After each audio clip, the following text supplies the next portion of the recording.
Chapter 4 of Tactics Ogre Reborn brings a lot of complicated side quests and secret characters to the table, and if you've watched some of my more recent streams, you have an idea of exactly what I'm talking about. Today we're going to be covering the particularly in-depth Balmamusa Dead side quest that culminates in recruiting Cressida, the Necroprentice. Let's talk about it.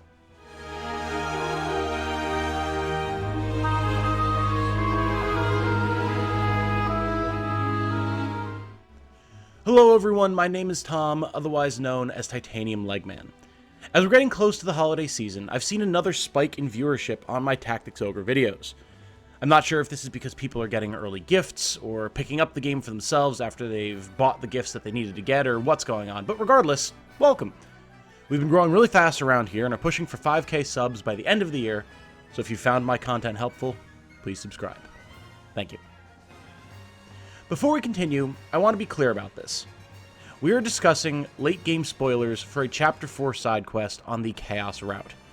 If you don't want to know anything about how any of this works, turn back now, or mute the video if you're watching for the algorithm or something. I will do my best to avoid what spoilers I can, and I won't discuss any of the cutscenes that are involved, but character names and events will, by necessity, be included. You've been warned.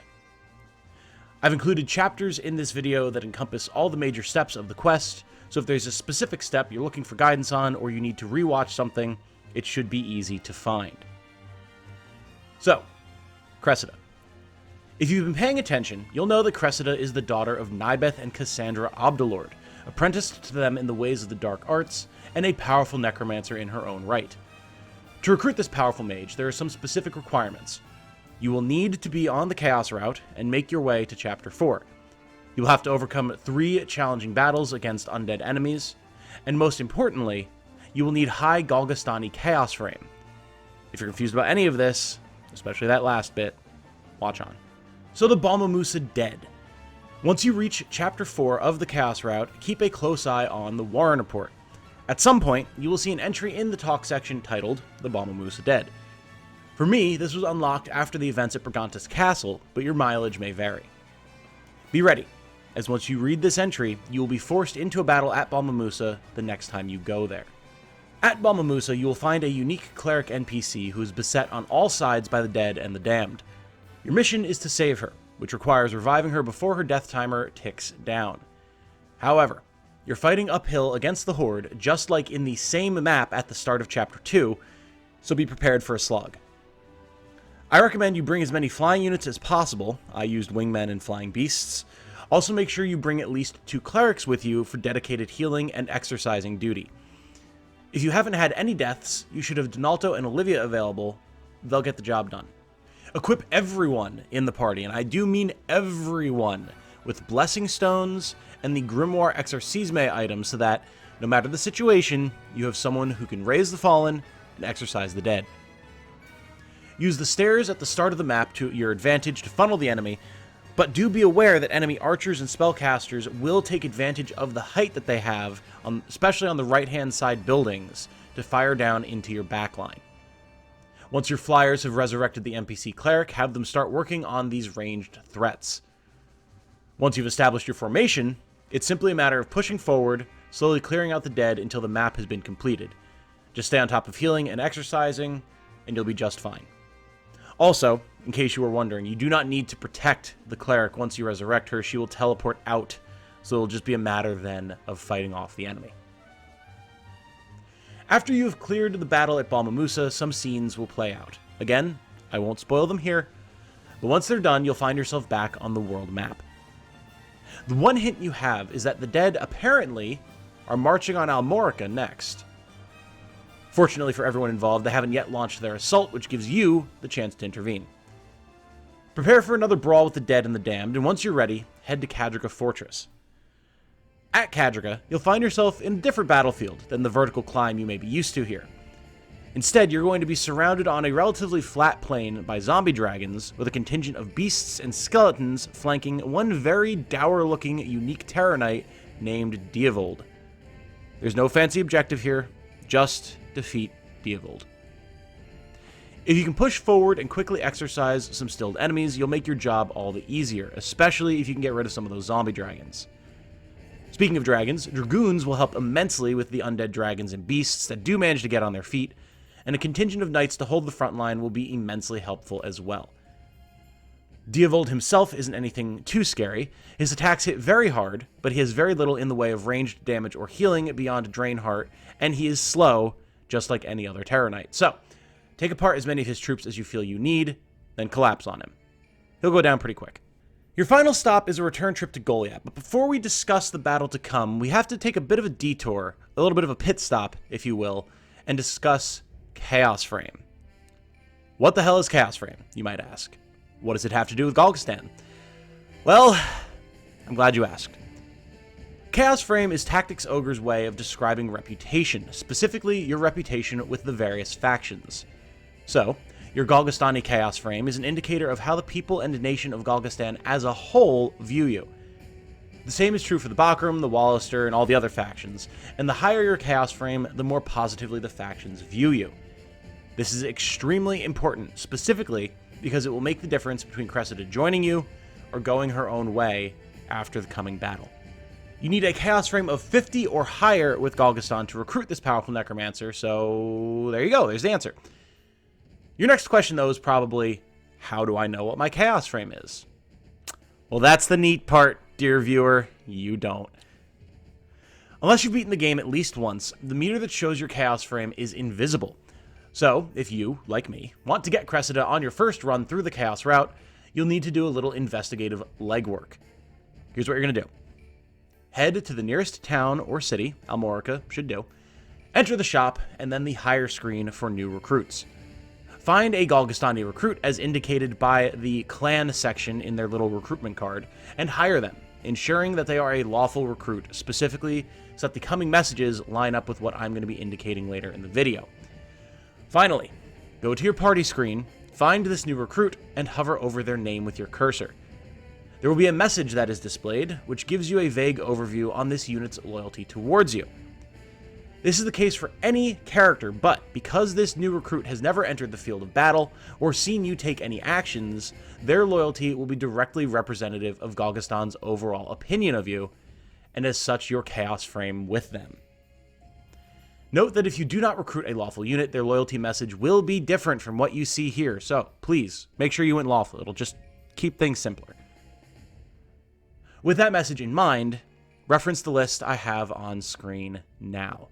Your Chaos Frame with Golgistan will be indicated numerically based on which message you get, and remember, we need to have 50 Chaos Frame to recruit Cressida. Due to the way the tiers of Chaos Frame were displayed in these messages, that means, to ensure that you will recruit her at the end of her battle, you actually need to raise your Chaos Frame to the point you receive the message, "This unit often speaks on your behalf to win others to your side," indicating that you have reached a Chaos Frame of at least 61. This way you can guarantee that you are out of the 41 to 60 tier, since while in that tier, if your points just happen to be lower than 50, you will not be able to recruit her. Okay? Just do yourself the favor. Get to the 61 to 80 tier. Just guarantee that you only have to do this battle once, okay? With all of that needed information established, how do you raise your Chaos Frame? Well, there are a few ways to do so. There are really two tried and true methods you can take at this point to raise your Chaos Frame with Golgistan. The first, and in my opinion superior option, is to engage in a death march. We'll get into what that means and why I think it's the better option in a bit. The second is to wait to complete this quest until later in Chapter 4 so that you can make some particular dialogue choices that affect your Chaos Frame. Now, I don't want to get into the specifics as they are very spoiler heavy and pretty late game options here, so I'd recommend looking up an in-depth guide for this method if you want to pursue it. But essentially, you need to forego power, treasure, and knowledge when they are offered to you. These are specific choices you get to make, and that's all I'm going to say about it. These 3 or 4 decisions will endear you to Golgistan, and so long as you haven't brutally murdered too many of the Golgostani people, you'll be in good shape after making them. So of these two options, why do I feel that the Death March is the better? Well, there are 2 reasons. The first is that the Death March can be done as soon as this side quest is unlocked, allowing you to get Cressida as early as possible and begin using her in your team. Given her ability to recruit the dead and her powerful spellcasting in her own right, she's a huge boon for the team, especially in some of these late-game, very difficult battles. The second reason is that I don't like being forced into particular story routes or to forego cool items and abilities just to recruit a character. And this is exactly what will happen if you take the dialogue choices method I outlined above. And that's just not for me. I want to make the choices that I want to make without being shoehorned into something to recruit a specific character. I know. There are going to be some of you out there who say, oh, you can use the world system to make different choices later, but, again, I like to get Cressida ASAP. This guide is for anyone who wants to be able to get Cressida as soon as possible. Also, not for nothing, the training battles of Reborn, as well as the improved AI and double speed features in Reborn, make death marching all the easier. So, finally, what is Death March, and how do you do it? The Death March is a fan-coined term, wherein legions of Golgostani soldiers are sent out to the field of battle, only to be incapacitated before you retreat. Each incapped soldier grants a small, about 0.1 to 0.2, by most estimates, increase to your Golgostan Chaos Frame. Over time in enough battles, this means you can get your Chaos Frame as high as you want with any faction, making tasks that require high CF, such as the Cressida recruitment, far easier. Why does sending the men and women of Golgostan to their near deaths improve your standing with the faction, you might ask? Well, think of it this way. Despite your differences, Golgostan as a people will see that they have kinsmen out there who are willing to put their lives on the line for Denim and his cause, and that in turn, Denim goes out of his way to ensure that those loyal troops don't succumb to their wounds. This casts your army in a more positive light. But, just beware, if those units do actually die, like you let their death timer tick down, that will reduce your Chaos Frame. They need to be willing to fight for you, not quite like wind up dying for you. It's a weird honor thing. So, with that explanation out of the way, let's get your Death March set up. Return to the shop and hire yourself 11 fresh Golgostan recruits. This will be your Death Legion.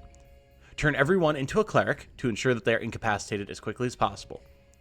Leave them with 0 equipment, then enter a training battle at any city or town that allows 12 participants. I again used Almorica. Line up your Cleric Legion, along with one properly leveled unit who will stay in the back. When you enter the battle, set all of your clerics to the Fierce Attacker setting in the AI settings, turn on double speed, and watch the magic happen. They will be felled in short order, with you only needing to pass the turn of your leveled unit periodically. Once all the clerics have fallen, retreat from the battle with your remaining soldier. This will end the battle and return you to the world map.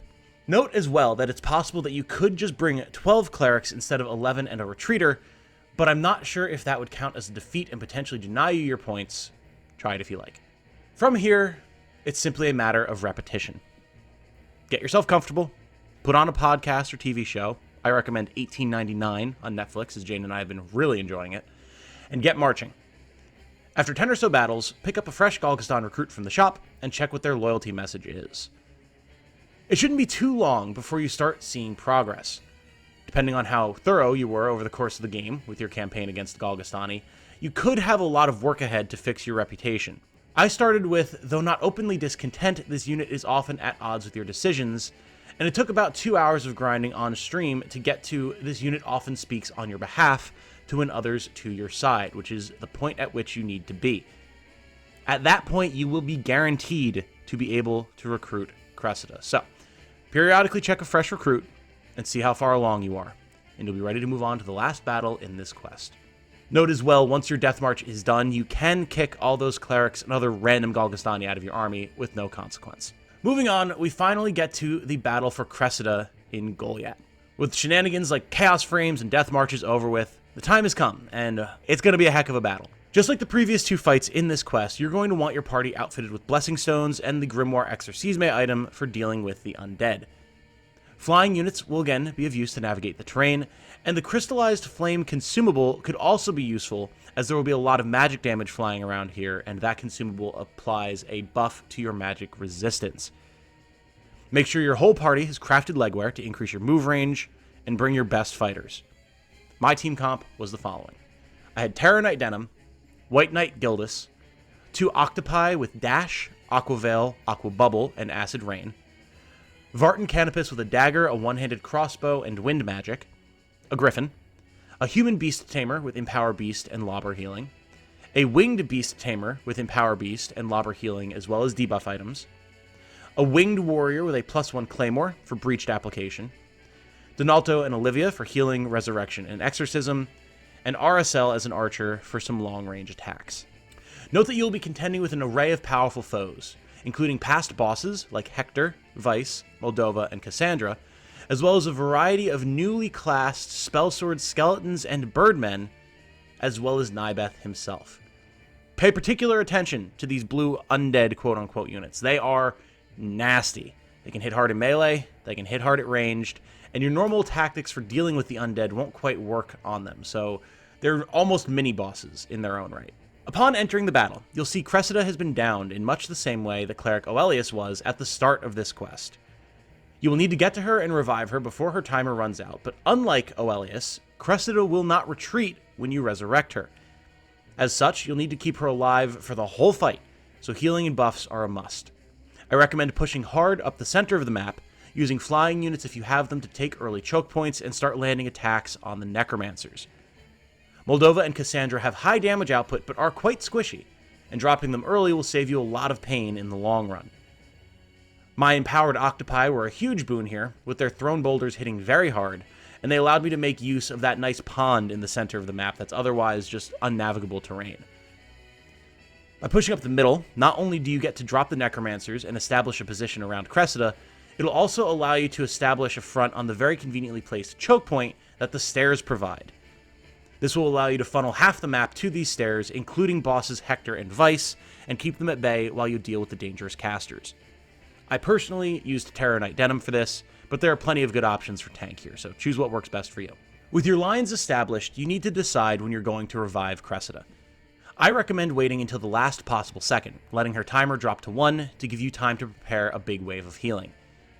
Ideally, you'll have 3 or 4 units ready for healing and buffs, who will move immediately after she has been revived, letting you max out her HP and putting buffs on her before she comes under fire. If you can time things to work this way, do it. It will massively benefit you. This also has the added benefit of giving you a little extra time to clear out as many of the enemies as you can, and again reduce the number of units that will potentially target Cressida once she's up. Once you do revive Cressida, stick at least 2 units to her for dedicated healing as needed. The good thing is that Cressida does deal a lot of damage, and as a ranged unit, she isn't too likely to throw herself headlong into danger, so by reviving her, you will get some added DPS. Once you've got Cressida secured, it's time to deal with her daddy. At this point in the fight, I'm sure you've already seen some nasty damage coming from Nybeth. Ideally, he hasn't downed too many members of your team, and you're in a position to push forward and take him down. The good thing is you don't actually need to kill Nybeth. He will actually retreat at around 40% health in my estimation, so a few big hits will do the trick. I found success using my octopi to hit him from range with their spells, before flying my griffin in and beating him down in melee. I was honestly kind of surprised by how quickly he dropped, but he really isn't very tanky, so concentrated fire will do wonders. Make sure you have the crystallized flame buff on your team, especially the ones going after Nybeth, to help blunt the impact of his big AoE meteor spells. Unfortunately, and perhaps this is why Nybeth isn't particularly hard to deal damage to, the fight isn't done once you beat him. You must finish clearing out the map to secure victory, and yes, you do need to keep Cressida alive the whole time. Fortunately, by this point, you should be in a favorable position, with the biggest threats dead and hopefully holding the high ground. Take down any of the wights that remain, as they're probably some of the biggest damage dealers left. Make sure your front line stays up to hold the line, and rain down damage from your superior position. Hector and Vice could take a while to go down, but stay the course, and eventually, the day will be yours. After the battle, you'll be treated to one more scene with Cressida. Speak with her, and when you have the option, you should be able to say you will not be judged by me. Assuming your Chaos Frame is in order, and that the Death March went well earlier, Cressida will finally agree to join you. Congratulations, you've earned it. This is definitely one of the more involved quest lines in the game, but the rewards are definitely worth it. Cressida is, as I mentioned, a very powerful caster, dealing some of the highest magic damage on my team. Wielding dark magic, she has all the benefits of a regular damage caster while also doing quite well with status magic, and being able to recruit the undead is a nice added bonus. Once you get to the Palace of the Dead, you'll also be able to get powerful necromancy-specific spells for her to use, increasing her destructive power even more. Finally, Cressida comes with 3 Necromancer class marks, allowing you to turn other characters into Necromancers as well. Just be aware that doing so will force that character's element to dark, in case that's something that you're worried about. Also, if you're wondering where you can go to easily recruit some undead, check out the Untrodden Marsh and the Feral Shore stages along the left-hand side of the Ferumpa Wildwood, maps 3 and 4. There, you can find skeletons and ghosts to join your cause. Although you should note that zombies are actually considered Umbra and not undead for the specifics of recruitment. So even though they are actually undead, you can't just recruit them with a Necromancer. I don't know why that is the case. They're literally classic undead, but whatever. You can get skeletons and ghosts at the very least. And that, my friends, is the path to recruiting Cressida Obdilord, Necromancer extraordinaire, and my personal favorite character in the game. Given how complicated this quest is, I felt it warranted a guide as soon as I could get one out there, so I hope this was helpful to you guys. I will be going back to doing recruitment and build guides for Chapter 3 and then Chapter 4 as we go, but this is a big one, and I know people had a lot of questions about it. Speaking of questions, if you have any specific questions about the quest or anything else to do with this video and it wasn't covered here, or you just need something elaborated on, please let me know. I'll do my best to answer any and all questions. Again, my name is Tom, otherwise known as Titanium Legman. Have a good night, stay safe and healthy out there, and remember, be good to each other. Bye now.